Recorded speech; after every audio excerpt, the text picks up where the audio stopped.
Here, Inside Slavery, our series exploring the history of slavery in the United States, continues with Inside Slavery, the chains of profit, power, and white supremacy. Before it was America's greatest shame, slavery was defended as natural, moral, and necessary. This episode examines the toxic belief systems that allowed millions to be enslaved, the economic machinery behind it, and the long shadow it cast over generations. Before we begin, a content warning for this episode.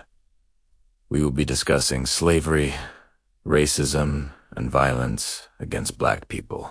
Viewer discretion is advised. In 2023, after hundreds of years of debate and disagreement, we finally agree that slavery was a terrible thing. It seems obvious that no human being should own another human being. But when it comes to justifying horrible things, humans are experts. After all, it was to justify slavery that white Americans created some of the most heinous propaganda in history. And that brings us to today's episode. The ideas that people use to justify slavery make up a sort of logic that allows us to go from slavery is bad to slavery is good.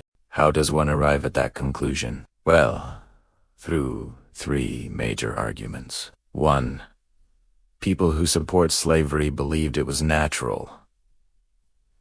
2. They argued that slavery was based in religious texts. 3.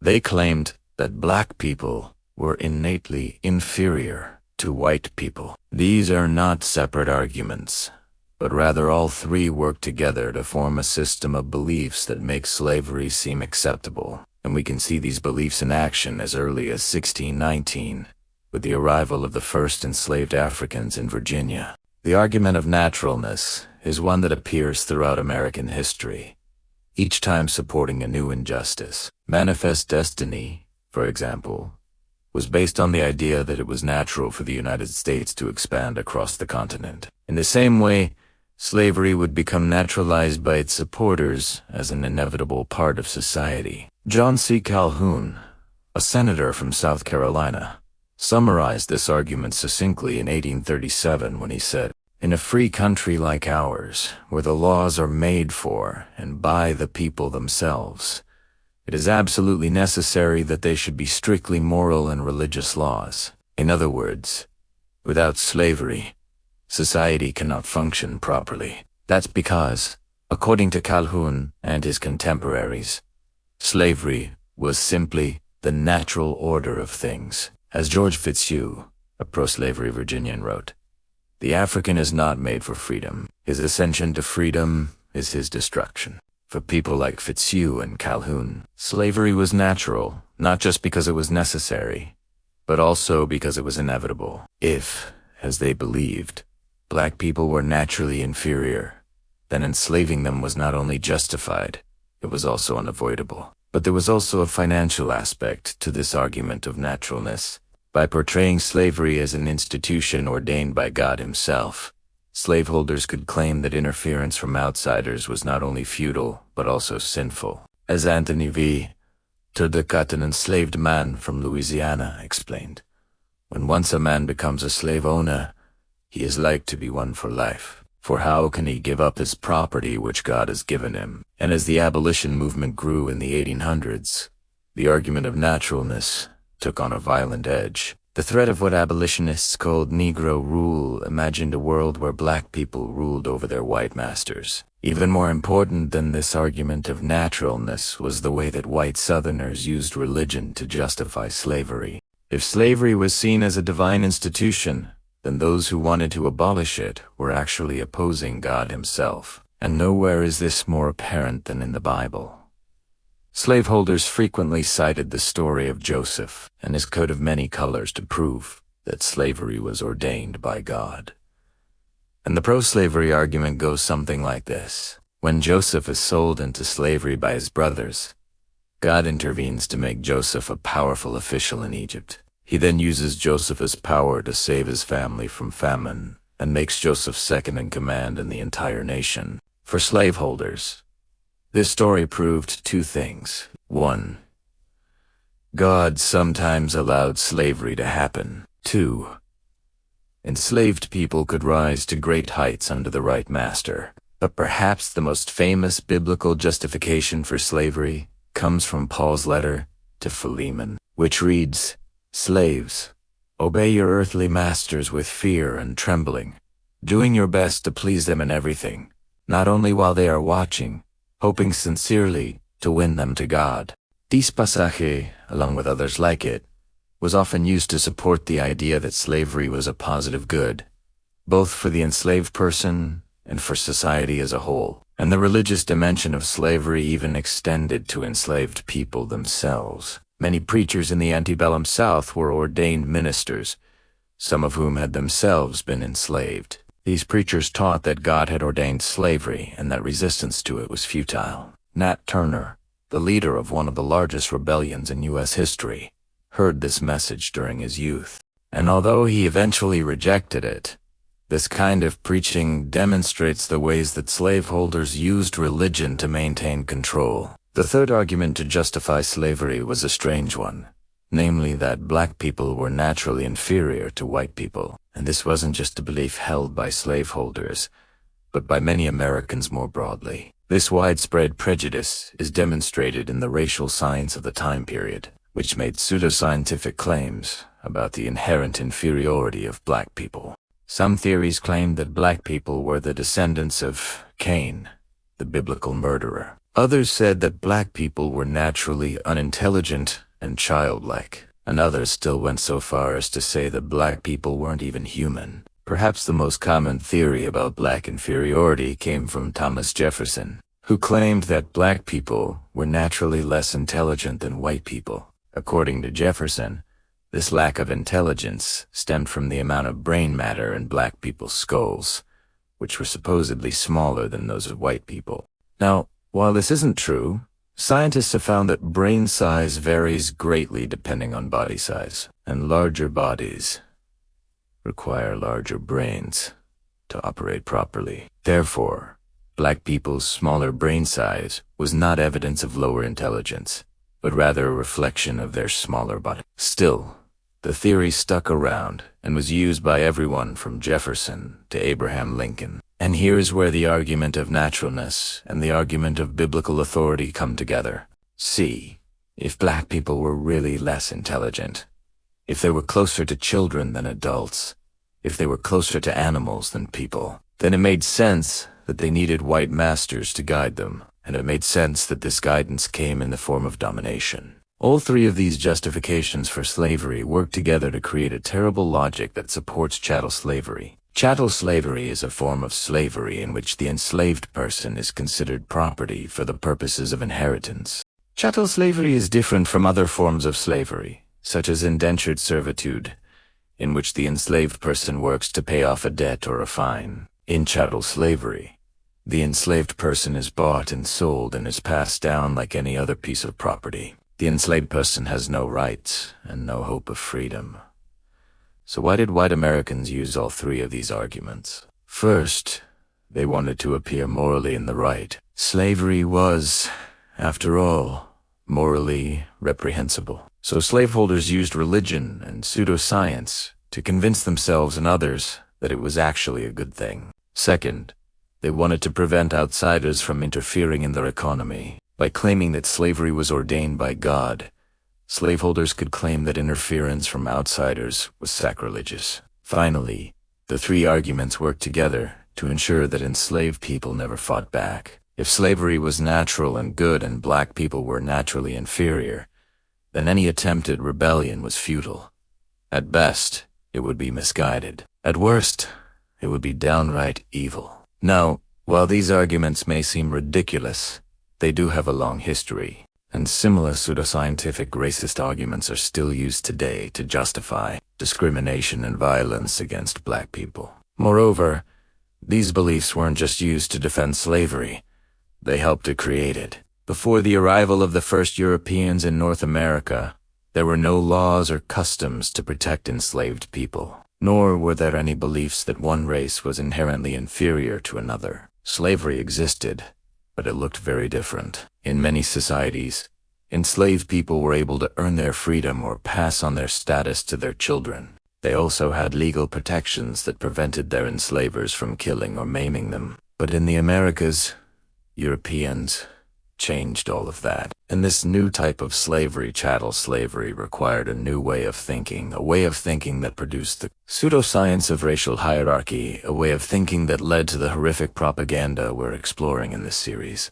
As we close this episode, it's worth noting that these beliefs didn't disappear after slavery ended. Instead, they took on new forms. Jim Crow laws, redlining, housing discrimination, stop and frisk policing, and voter suppression. All of it finds its roots in the racist pseudoscience that we discussed today. To learn more about the history of systemic racism, check out our podcasts. We hope you enjoyed learning with us.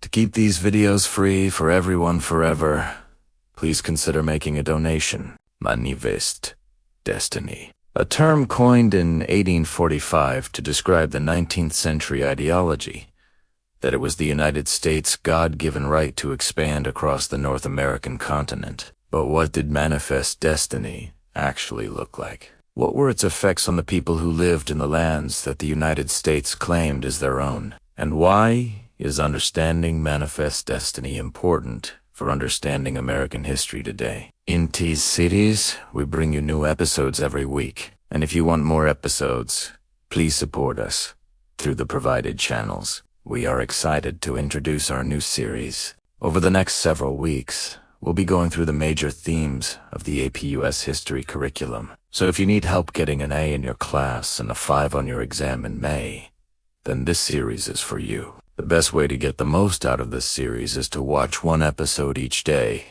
and then do the corresponding activity.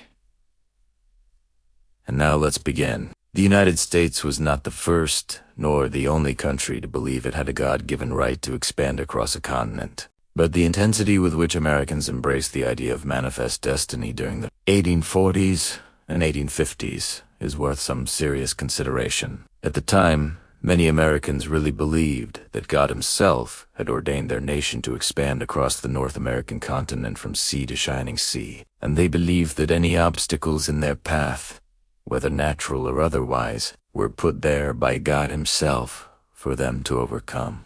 Of course, when they encountered native peoples who had been living on those lands for hundreds or even thousands of years, Americans told themselves that God had clearly meant for them to remove those obstacles. But before we get into the violence and bloodshed of manifest destiny, let us talk about the positive aspects of this ideology. Because without understanding how Americans at the time viewed manifest destiny, we're gonna miss the point entirely. And the biggest thing to understand about manifest destiny is that it was on just about spreading American values to the rest of the continent. It was also about bringing progress, and Americans genuinely believed that they were doing the world a favor by expanding democracy and freedom to new lands and to new peoples. In fact, it was precisely because Americans believed that they were acting on behalf of a higher calling that they felt no qualms about dispossessing Native Americans of their land or going to war with Mexico to claim even more territory. To fully understand manifest destiny, we have to consider, too, its relationship to American exceptionalism and its relationship to American democracy. Let's start with American exceptionalism, which simply refers to the idea that the United States was somehow different from other nations. Throughout American history, the country's leaders had set out to establish a new kind of government based on the consent of the governed and individual rights.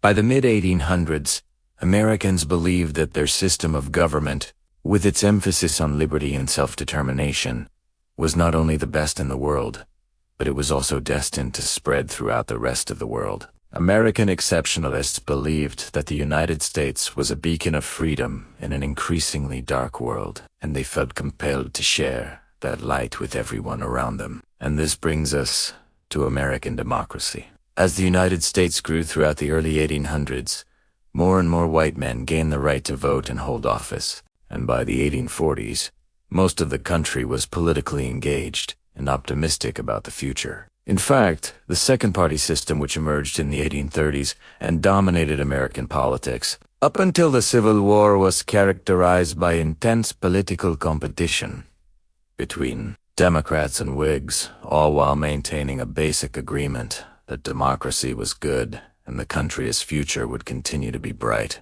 And so, in an era when democracy was still relatively new and many Europeans were living under oppressive monarchies, Americans felt especially proud of their system of government and wanted to show it off to the world. But there was a problem. Manifest destiny didn't just mean that the United States would grow across the continent. It also meant that the United States would grow at the expense of others. And not just any others.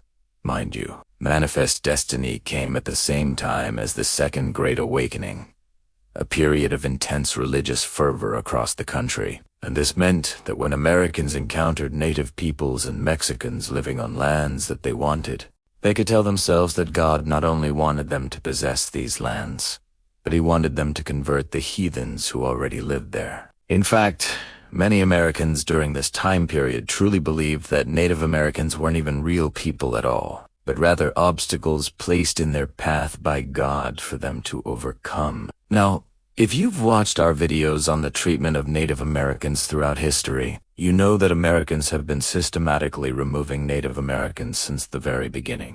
And Manifest Destiny gave Americans a new justification for doing exactly that. Now, to be fair, Americans didn't come up with this way of thinking on their own. European colonizers had been using religion to justify taking land from indigenous populations for centuries. But what sets Manifest Destiny apart is the intensity with which Americans embraced this idea. And that's partly because of the tremendous amount of land that was available in North America. Whereas European colonizers had to fight bitterly over small plots of land in South America or Africa, Americans had whole continents at their disposal. It seemed as though the United States could never run out of room to grow, which made it easier for them to justify taking land from people who already lived there. So by the 1840s, the United States began rapidly expanding across the continent. In 1845, Texas was annexed, which caused a diplomatic crisis with Mexico. In 1846, the U.S. went to war with Mexico and expanded all the way to the Pacific Ocean. And by 1850, the United States had acquired vast territories in the Southwest and along the Pacific coast. And to be clear, this wasn't all peaceful expansion. To take Texas from Mexico, the United States went to war with Mexico. And to take Oregon from Britain, the United States threatened war with Britain. And then once the United States had all of this new land, they had to figure out what to do with it. The question of slavery in newly acquired territories would eventually cause the country to go to war. But before we get to that, check out our video on the Mexican War. So now that the United States had fulfilled its manifest destiny to spread across the continent, Americans began to debate what exactly that meant for the future of the country. Most Americans agreed that the acquisition of new territories was a good thing, but they couldn't agree on what to do with those territories. Some Americans argued that newly acquired lands should be admitted to the Union as free states, while others argued that slavery should be allowed in these new territories. Now, if you've been watching this series for a while, you'll know that the question of slavery in new territories isn't a new one. In fact, it goes back to the very beginning of the country. When the United States acquired new lands, the question of whether or not to allow slavery there caused a tremendous amount of tension, and compromise after compromise was struck to keep the country together. But unlike previous compromises, the Compromise of 1850 wouldn't last. In fact, the Compromise of 1850 was only a temporary reprieve before the country erupted into civil war. And that's partly because the issue of slavery in new territories was unjust a question of politics. It was also a question of morality. After all, American abolitionists had spent decades arguing that slavery was a sin, and when new territories were acquired, they demanded that the United States either admit those territories as free states, or at least leave the decision up to the people who lived there. Meanwhile, Southern states feared that if slavery were to be banned in new territories, then the South would eventually become outnumbered in Congress and wouldn't be able to protect its interests. For example, if California were to enter the Union as a free state, then the balance of power in the Senate would shift, and Southern states would lose their ability to block legislation that they didn't like. As you can see, both sides had legitimate concerns, and neither side was willing to compromise. And that is why the Compromise of 1850 only lasted a few years before the country erupted in civil war. Now, if you want to learn more about the road to the Civil War, then you should check out our video on the sectional crisis. So why should you care about Manifest Destiny? Well, the truth is that Manifest Destiny didn't end with the Civil War. In fact, Americans continued to believe in the idea of manifest destiny well into the 20th century. For example, in 1897, the United States went to war with Spain and acquired new territories in the Pacific, and many Americans justified this war by appealing to the idea of manifest destiny. Similarly, when the United States intervened in Latin America throughout the early 1900s, Americans justified those interventions by claiming that they were bringing progress and democracy to backward countries. And even today, Americans continue to use the idea of manifest destiny to justify American exceptionalism and intervention in foreign affairs. What all this means is that manifest destiny isn't just some obscure footnote in American history. It's a way of thinking that has shaped and continues to shape the country's foreign policy. That's why it's so important to understand manifest destiny and its effects on American history. Thanks for watching. If you want more episodes, please support us through the provided channels. Imagine stepping into an abandoned hospital. The smell of stale waste and decay filling your nostrils. The walls are covered in graffiti, the windows shattered and the floor littered with debris. What would it be like if this place was once a mental hospital? How would you feel knowing that these four walls once held some of the most tormented souls in history? You'd probably be glad to get out as fast as you could, right? Well, these aren't just any abandoned mental hospitals. They're among the largest and scariest of their kind. Welcome back, everyone. I'm your host, and today we're counting down the top 10 most terrifying abandoned asylums you should never visit. Number 10, the Trans-Allegheny Lunatic Asylum. Located in Weston, West Virginia, the Trans-Allegheny Lunatic Asylum is one of the largest brick buildings in the world. Upon its opening in 1858, the 224-bed facility was designed to house patients who suffered from mental illness and other disabilities. But overcrowding soon became a problem, forcing the staff to cram patients into dormitory-style rooms with limited access to medical care. Abuse of patients was rampant and included forced labor, restraints, lobotomies without proper anesthetic, and experimental treatments like insulin shock therapy. One particularly disturbing story comes from a former employee who described how patients were kept in straitjackets for up to a year, left to sit in their own waste, and were fed through tubes. But it wasn't just the patients who suffered. During the flu pandemic of 1918, healthy employees were sent to work at the asylum only to become infected, and many dying before being replaced by even more inexperienced workers. By 1994, the hospital had been deemed unfit for purpose and was closed. Today, the building stands abandoned and is open for tours where visitors can explore the dilapidated halls and learn about the dark history of the asylum. Number 9, Waverly Hills Sanatorium. Built in 1910, Waverly Hills Sanatorium in Louisville, Kentucky, was originally meant to treat tuberculosis, a disease that was killing thousands of people each year. At its peak in the 1940s, the sanatorium housed more than 3,000 patients in its sprawling 79-acre complex. But with the advent of antibiotics in the 1950s, TB cases began to decline, and the sanatorium's population dwindled. That led to budget cuts and a decrease in staff, which resulted in unsanitary conditions and a lack of medical care. Many patients died during this time due to neglect, and those who survived were often left with severe disabilities. In 1961, the sanatorium was converted to a mental hospital, but it didn't last long. By 1982, it was empty, and the 500,000 square foot building has been abandoned ever since. No. 8.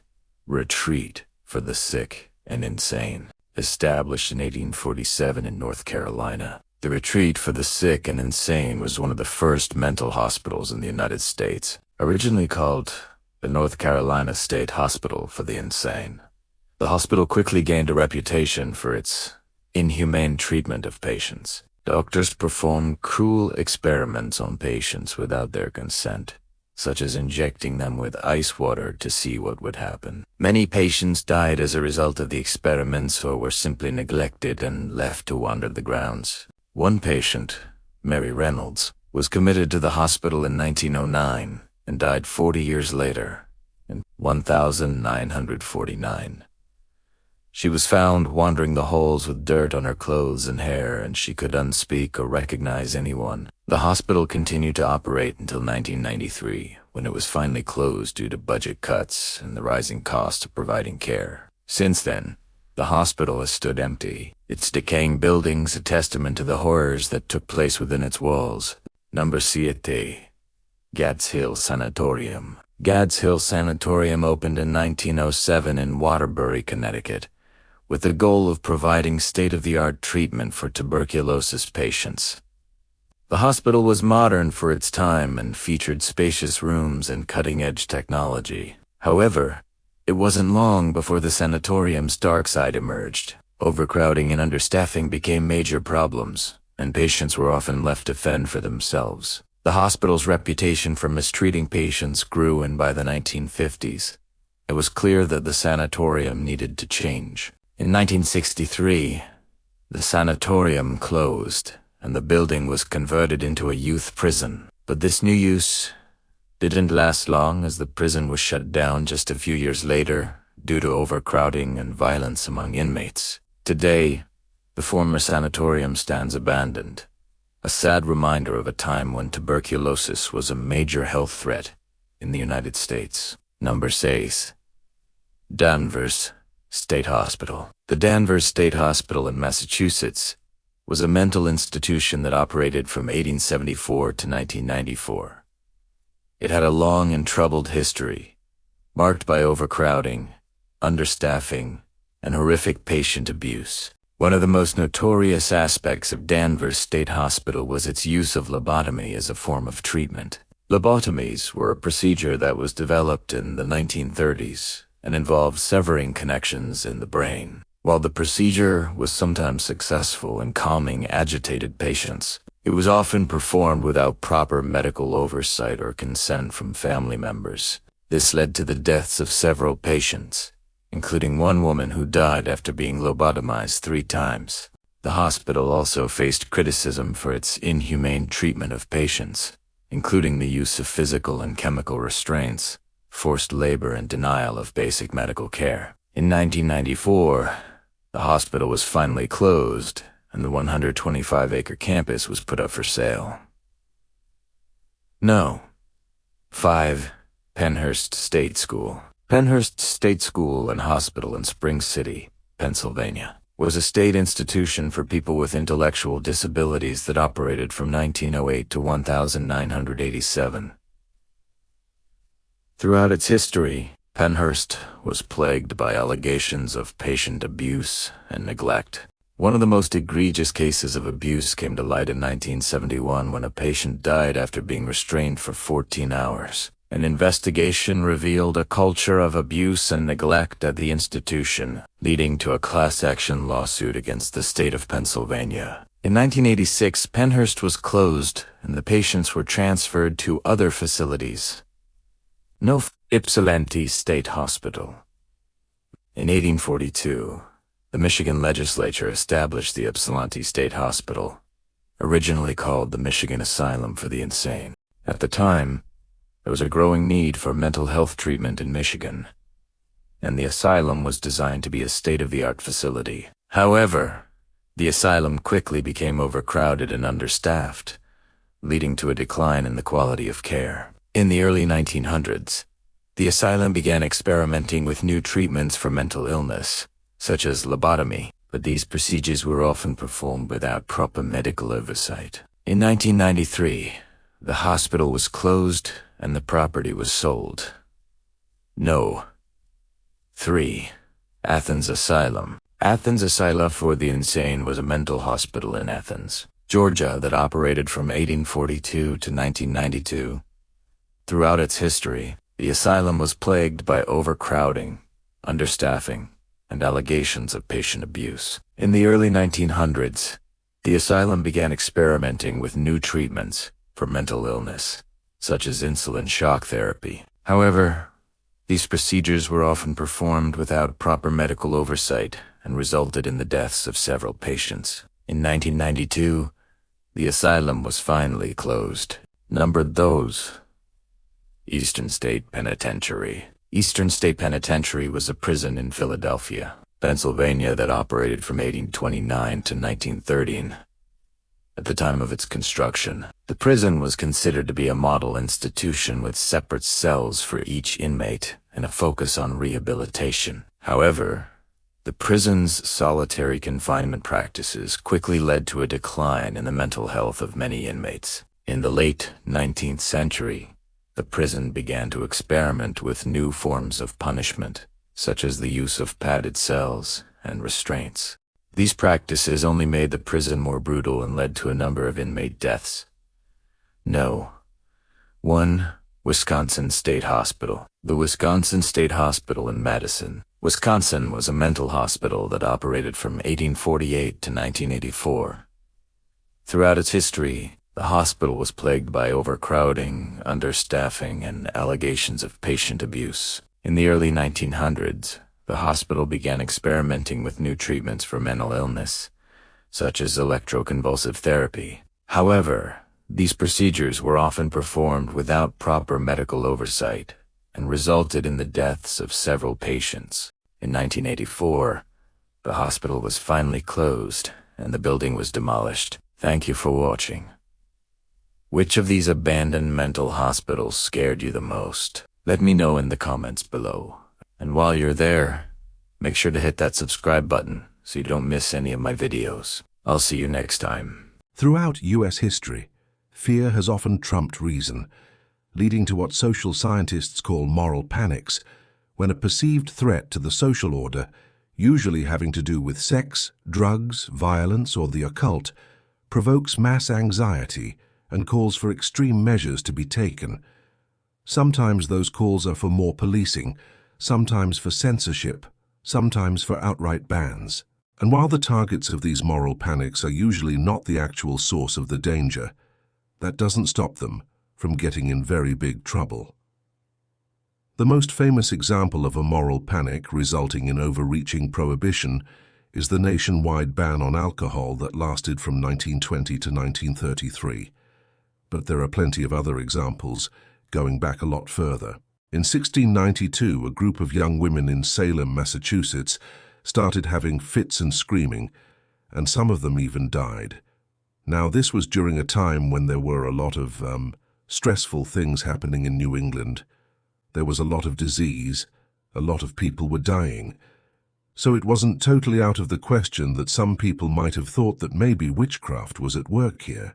And so began the Salem witch trials, one of the darkest chapters in American history.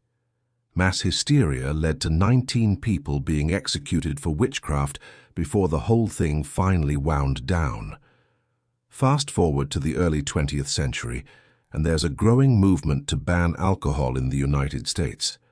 This movement was driven in part by the fact that the U.S. was involved in World War I, and the president at the time, Woodrow Wilson, thought that banning alcohol would help conserve grain for food, and also that it would help boost productivity in factories. Now, while there was some support for a nationwide ban prior to the war effort was enough to push it over the top, and in 1919, Congress passed the 18th Amendment to the Constitution, which outlawed the production, sale, and transportation of alcohol anywhere in the United States. It was the first time that an entire nation had attempted something like this, and as we now know, it was a total disaster. Not only did it not reduce the amount of drinking that was happening, but it actually led to massive amounts of crime and corruption. Since you couldn't buy alcohol legally anywhere, there was a huge financial incentive to get in on the illegal market. And so there you had it. You needed only to look around to see that prohibition was a failure.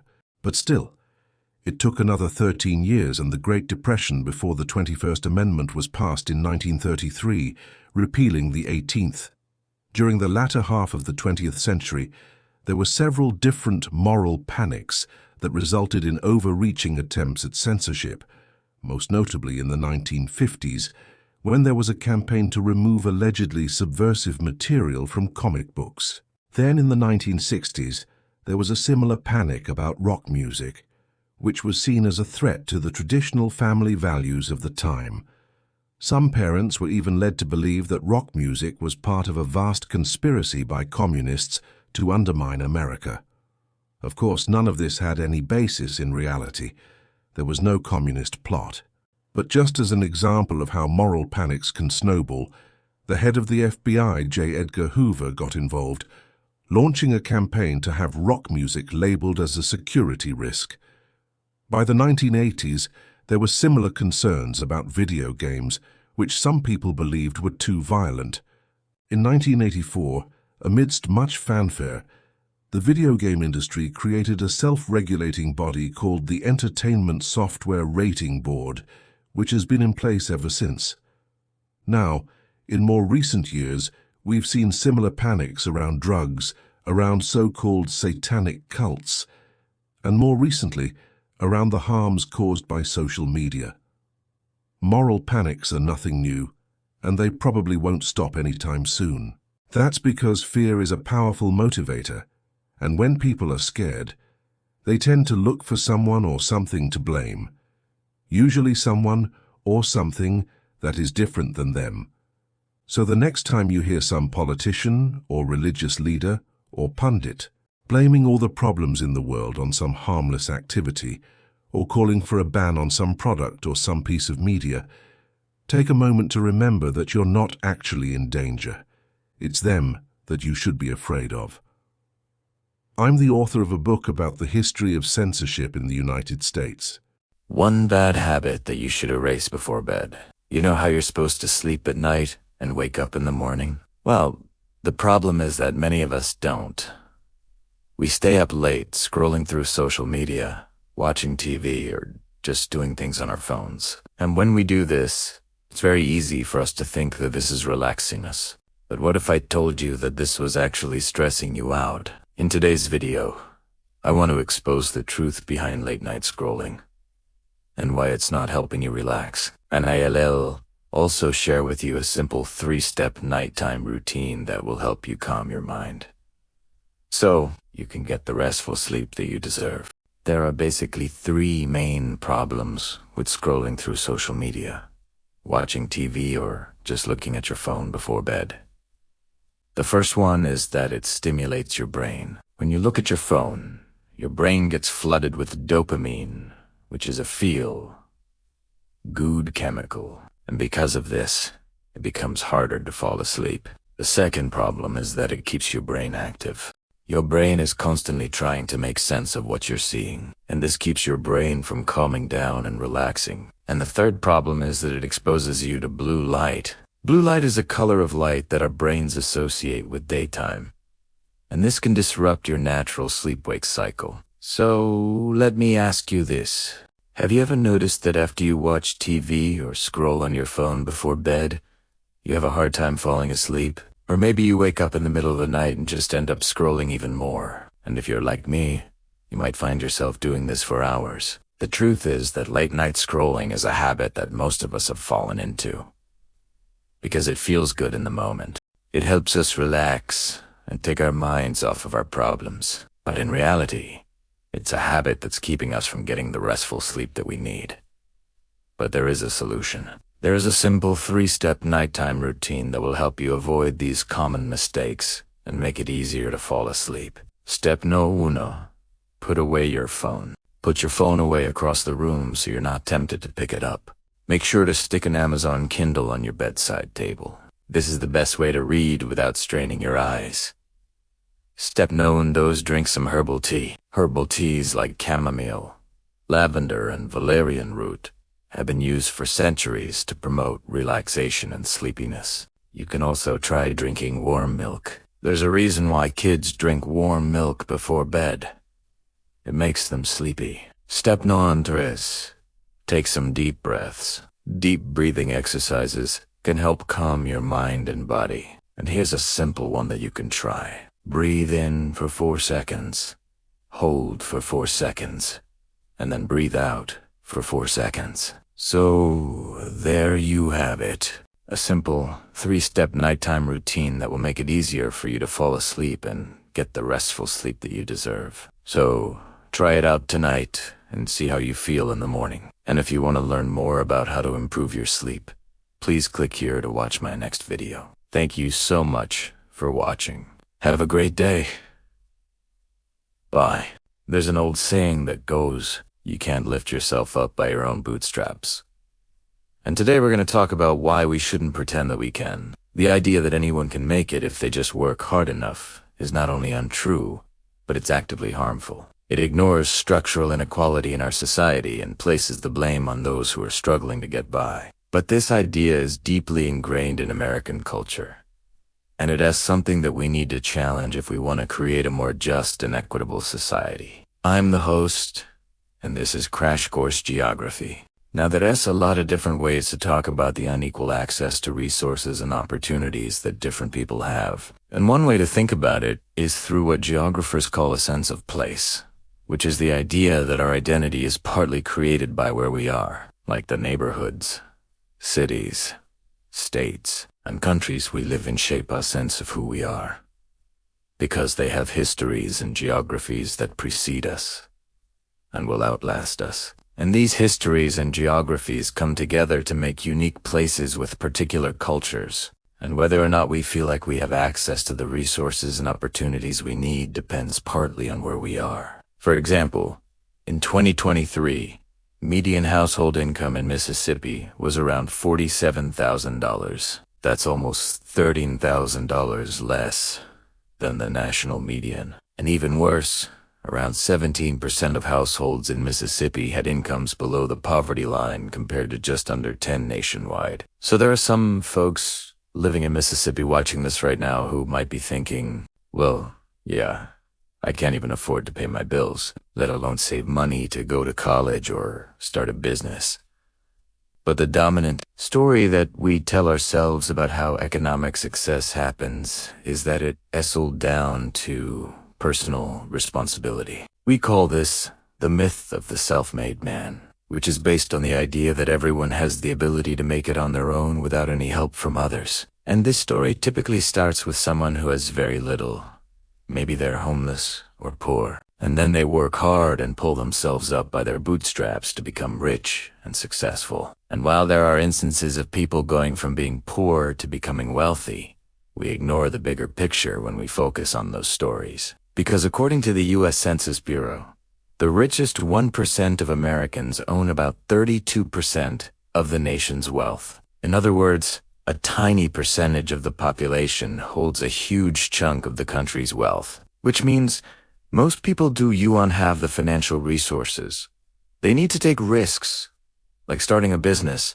Now, the myth of the self-made man doesn't just deny the structural barriers that keep many people from achieving economic success. It also ignores the contributions of those who came before us. Many of the comforts and conveniences that we take for granted today were made possible by the collective efforts of farmers, inventors, government officials, scientists, and countless others who worked together to create them. And despite the fact that we often give all the credit to a single inventor, innovations like indoor plumbing, vaccines, the internet, and clean water all came about because of the work of many people building on each other's ideas over time. But the self-made narrative also ignores the fact that many of the things we rely on, like roads, schools, parks, and even the legal system, are provided by governments, which are made up of elected officials who represent the people. In other words, our collective investment in public goods and services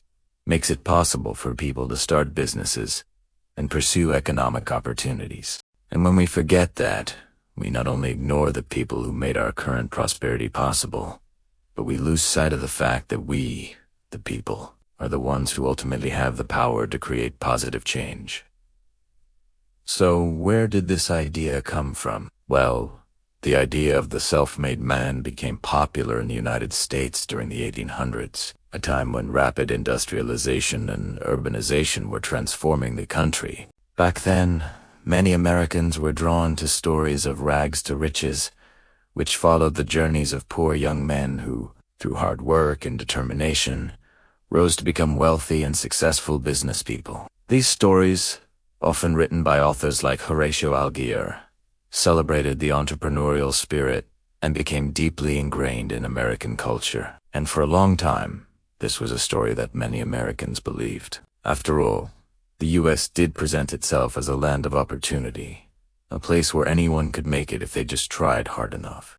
But as the Great Depression began in the 1930s, the prevailing economic and political winds started to shift. With massive unemployment rates and widespread poverty, the idea that anyone could succeed on their own started to look less plausible, and new federal programs like Social Security and the Works Progress Administration, also known as the New Deal, challenged the notion of extreme individualism by providing much-needed relief and economic security to millions of Americans.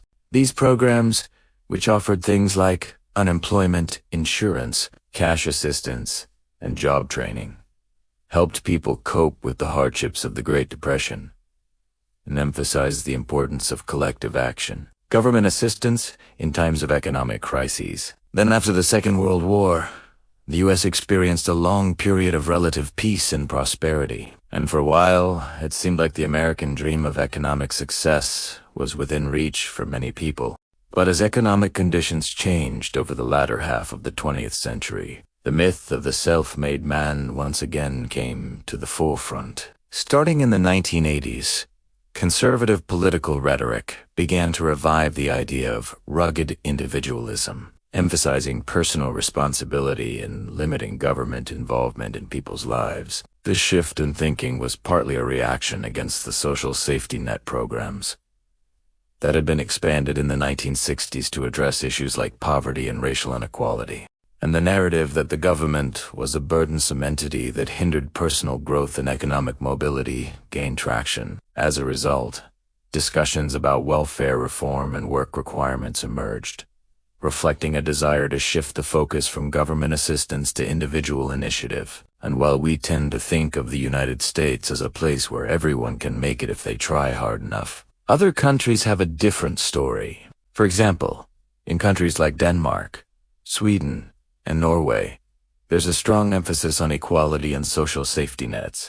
These countries have higher taxes than the U.S., but they also provide universal health care, free higher education, and generous parental leave policies. And as a result, these countries have lower levels of poverty and inequality than the U.S. now. This isn't to say that there isn't inequality in these countries, because there is, but it does show that different countries have different values and priorities. And while the U.S. has traditionally emphasized individualism and personal responsibility, other countries have prioritized collective action and social responsibility. So in short, no, you can't lift yourself up by your own bootstraps. And the idea that you can do that ignores the structural inequality and historical context that shapes our opportunities. It allows those in positions of power to resist calls for greater equality, and tells those who are struggling that it is their own fault that they were not getting ahead. And that's not okay. As geographers, we seek to understand the patterns and processes that occur on Earth's surface and why they happen where they do. But we also recognize that our maps and our stories both reflect and create the world we know. They shape how we see ourselves and the relationships among us and our environments. When we tell the story of the self-made man, we create a narrative that ignores the structural barriers and inequalities that prevent many people from succeeding. But we can also tell different stories. Stories that highlight the contributions of those who came before us, and the importance of collective action and government assistance in creating a more just and equitable society. And as we learn more about the forces that shape our world, we can use that knowledge to create a better future for ourselves and for everyone. Thanks for watching this episode. which was filmed at a studio and was made in partnership with a digital studio in nature. You want to help keep this content free for everyone forever? You can join our community on a crowdfunding platform. Have you ever been somewhere where the ground seems to remember the pain that was done there? Today we're going to look at a place like this, a place where the dead refuse to rest easy. But first, let me tell you how I found out about it. It was early last year. My subscribers asked me if I would visit New England and talk about haunted places there. Many wanted to know if I would go to Salem, Mass. It was one of the most requested topics by far. I didn't really know much about Salem's beyond what everyone knows, the Salem witch trials. But I thought, why not? I have family in Western Massachusetts. We could use a good vacation. While I was researching haunted places in Salem, I kept coming across this place. The old jail and courthouse on Washington Street, which is now called the Witch House. It's the only structure still standing in Salem with ties to the witch trials. People say it's haunted by the spirits of those tried and convicted there, and I knew right away that I had to go there. As my wife and I planned our trip, I checked out other places people said were haunted. The old Burying Point Cemetery, Charter Street Cemetery, the Ropes Mansion, the Hawthorne Hotel. There are all kinds of places in Salem supposedly haunted by people who died during or because of the witch trials. I figured they probably are, but I wasn't going to be able to talk to any of them. There is one place, though, where I felt the best chance of making contact with someone from that time period would be. It's called Gallows Hill. It's a small park on the edge of town, near the highway in an industrial area. Hardly a place you would expect anything to happen. Yet this is the site where 19 people were hanged during the witch trials. These were the ones accused of being witches, plus 2 people who refused to plead to charges against them. They were all put to death between June and September of 1692. 2 others died in prison while awaiting trial. One woman, Bridget Bishop, was the first person executed for witchcraft in the trials. She was hanged here on June 10th, 1692.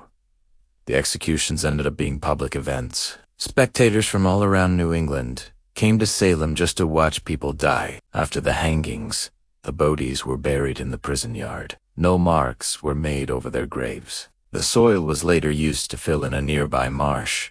This all happened more than 300 years ago. Yet people still come to this spot to pay their respects to the 19, sometimes referred to as the Forgotten Souls of Salem. So when I went there, I thought, well, maybe this is where I'll get a breakthrough. I am going to make contact with someone from the 17th century. Bathult? Before we move on, please remember to give this video a thumbs up. If you enjoy these stories, subscribing always helps to bring more stories to more people. Thanks. A friend and I visited the Gallows Hill area. At first, it was hard to imagine that such a grim event took place here. There were kids playing baseball in the street nearby, and cars whizzing by on the highway. Still, some of the old stones from the prison wall are still around. The state has a historical marker placed where the gallows stood. We walked around, sat in the car talking about what we should do. Should we try a group meditation? That's when I saw it. An opening in the trees behind the historical marker. It looked like a path, so I got out, walked through, and found myself in a small clearing. It was just a little area where the grass hadn't been cut for a while. I stood there for a moment, and then I noticed something unusual. There seemed to be an object buried in the ground. I went closer and saw that it was a rock monolith. It was shaped kind of like a broken tooth. I ran my fingers over its surface. It was rough and uneven. I do not know if this monolith was here before the executions, or if it was put up more recently. But I felt like it was calling to me, telling me to touch it, to feel its power. In fact, I felt so connected to it that I started doing EVP work. I asked questions, but nothing came through. Then I had an idea. What if I focused on the feelings? Did I feel fear here? Did I feel sadness? I started asking questions based on emotion rather than logic. And that's when I got my answer. You may have seen some of my other videos where I ask questions like, can I get a flash? Or are there any full-bodied apparitions here? I stopped doing that after a while, because I never got a response that I thought was real. Plus, they're questions that are based on what I think ghosts can or can't do. But I figured, what the heck? I'm here. Let's just try it. So I said, does anyone here want to show themselves? Then I heard it. Flash. There was a flash of movement to my right, like the shadow of a person running. I whipped around, but there was no one there. I asked again, are there any full-bodied apparitions here? And once again, I heard it. Can't explain it. There was definitely movement behind me. BT's point, my friend, had come into the clearing. I told him what I was doing, and he joined in. We asked if anyone wanted to show themselves, and then we heard it. Again, are there any full-bodied apparitions here? And yes, there was movement behind me again. All this was captured on my voice recorder. I was excited, but then I realized I needed to keep things in perspective. Could this be proof of ghosts? No. A lot of things could cause these sounds. The wind blowing through the trees, animals rustling in the underbrush, maybe even distant traffic. But I'll tell you what, I haven't felt this way about EVPs in a long time. If you want to listen to what I captured that day, check out my podcast. We will be releasing the episode on our Patreon account. The link will be below. When we finished recording, we left the clearing and sat in the car. I told my friend what I had experienced, and he said he felt something, too. He felt a sense of panic, like people were running for their lives. I thought, wow. This place is something else. Salem itself is a strange place. The streets are narrow and twisty and lined with shops selling crystals, herbs, tarot readings, and books about witchcraft. On one hand, I understand why people believe the town is still saturated with magic from the 17th century. But on the other hand, I've never seen so many tidy shirts in one place. Walking around, I couldn't help thinking about those who were executed here and what they must have felt as they awaited their fate. I also couldn't shake the feeling that something was watching me. There was a definite feeling of dread. Later, I learned that author Nathaniel Hawthorne lived in Salem and wrote stories about the witch trials. He wrote The Scarlet Letter and The House of the Seven Gables. I checked out his home, which is now a museum. As I walked through, I couldn't help but wonder if he drew inspiration from the area around Salem when he created his fictional towns. I also wondered if he sensed the same feelings I did. I left Salem in New England thinking about how powerful a place it was. I didn't see any ghosts or witches, but I did feel a connection to the past that few places can match. What about you? Have you ever been to Salem? Would you go? Let me know in the comments section. That brings us to the end of another video. Thanks for watching. Please remember to give it a thumbs up. And if you haven't already, please subscribe. This is a place where the dead refuse to rest. Easy. Next week, I'll be back with a terrifying story from the early days of the American frontier. Until then, remember, ghosts don't just walk in haunted houses. They walk among us every day. You are looking at the most famous abandoned ship in the world. And if you thought that it looked like something straight out of a horror movie, wait until you hear its story. This is the true tale of the Mary Celeste. The year was 1872, and the location was the Caribbean. A thick fog had settled over the ocean and swallowed up the horizon. The air was thick with humidity and the smell of salt. On this day, ships were not allowed to sail, but a captain named Benjamin Briggs knew that he didn't have much choice. He needed to get his cargo delivered on time, or he would lose his job. So against all common sense, he set sail with his 7 crew members aboard the Mary Celeste. As they moved forward, the weather started to take a turn for the worse. Suddenly, strong winds and towering waves hit them. It was going to be a long and treacherous journey. Still, there was nothing they could do but keep moving forward. 4 days into the journey, when the lookout shouted, "Land ho!" the crew felt a wave of relief wash over them. But the land they were spotting was not what they expected. In fact, It was something that they had never seen before. They were off the coast of Puerto Rico, an island none of them had ever been to. As the ship neared the shore, the men started making preparations for docking. The sails were furled, the anchor was dropped, and soon they were ready to disembark. But there was one problem. The Mary Celeste wasn't supposed to be here. Nobody lived on this island. There was no harbor here, only miles of white sand beaches and dense forest, and the nearest port was more than 100 miles away. For some reason, the captain had gotten completely lost. Now, normally things like this don't happen. Even back then, maps were pretty accurate, especially in such a well-traveled part of the world. But this time, the old charts had failed the sailors. They had no other choice but to stay put until help arrived. As night fell, the men lit a bonfire on the beach and sang songs to pass the time. They also sent up flares to attract the attention of any passing ships. Then they did something that seemed very strange. They tied a white sheet to the ship's mast so that it would catch the attention of search parties. This is odd because in those days, ships only did this if they were in grave danger or if they were under attack by pirates. But these men were neither of those things.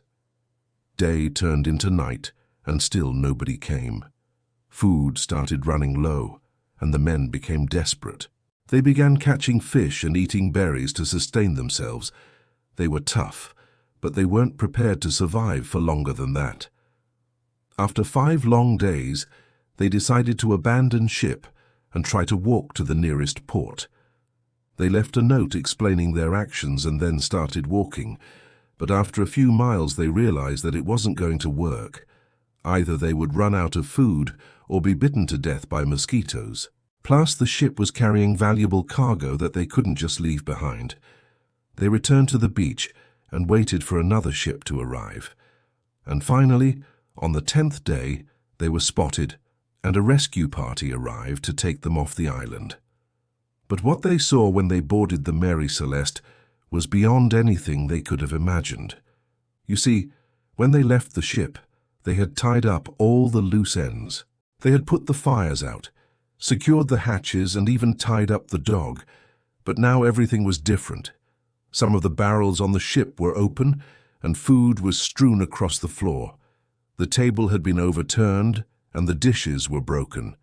And the most shocking thing of all, the ship's logbook had entries that were not made by Captain Briggs. In fact, after they docked, an investigation revealed that the last entry in the logbook was made by someone named Thomas Nickerson. Who was he? Well, nobody knows. What we do know is that he wrote down chilling details about the events that unfolded after they reached the island. He wrote that after they anchored, they saw mysterious lights on the shore. Then when they went ashore, they found strange markings that seemed to indicate that they weren't the first people to come here. Then, quite terrifyingly, he wrote that they were being watched. Sometimes they would feel the presence of others around them, as if they were being stalked. Then one day they heard voices in the forest and even saw footprints that appeared and disappeared at random. One day the captain decided to hunt down whatever was in the forest, but he never returned. Then the sightings increased. At night they would hear screams in the forest that sounded like they were coming from humans. One night they even saw a huge shape moving through the trees. None of the men wanted to go into the forest anymore. Then strange things started happening on board the ship. Sometimes the men would find rope tied in strange knots, even though they had not tied anything up since arriving on the island. Sometimes tools would go missing, only to be found lying around the deck the next morning, and once they even saw what looked like a ghostly figure walking across the bowsprit. It was too much for some of the crew to handle, and they started losing their minds. One man jumped overboard and drowned himself. Another went insane and spent his last days babbling incoherently.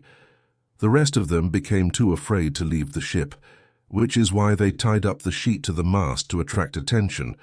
But who was doing all of this? Was it the ghost of Captain Briggs?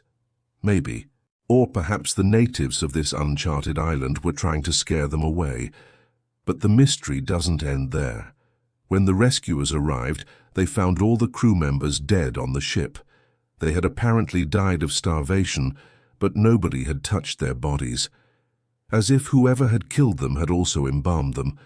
The men were mummified, and it seemed like they had been dead for years, not days. This is where things get stranger. You see, the Mary Celeste was later found to be sailing on autopilot. The supplies were still intact, and some of the barrels had been opened, meaning that whoever had killed the crew had done so methodically and efficiently. Not only that, but the ship had traveled several hundred miles after they were killed, eventually running aground on a sandbar near the coast of Haiti. To this day, nobody knows what happened on that ship or who was responsible for killing the crew. Some believe that it was a crazed fellow crew member who snapped and murdered everyone, then preserved their bodies in the barrels of the ship. Others blame pirates who attacked the vessel, stole the cargo and then left the crew to die, but some think that it was something far more sinister. Maybe it was the ghosts haunting the ship, or maybe the men were the victims of a horrifying supernatural force that still lurks in the waters of the Caribbean. Which explanation do you think makes the most sense? Let me know your thoughts. If you want to hear another scary story, then check out the video on screen now. If you want to support the channel even more, then become a patron where you can watch each video before it goes live without any ads. Thank you very much for watching.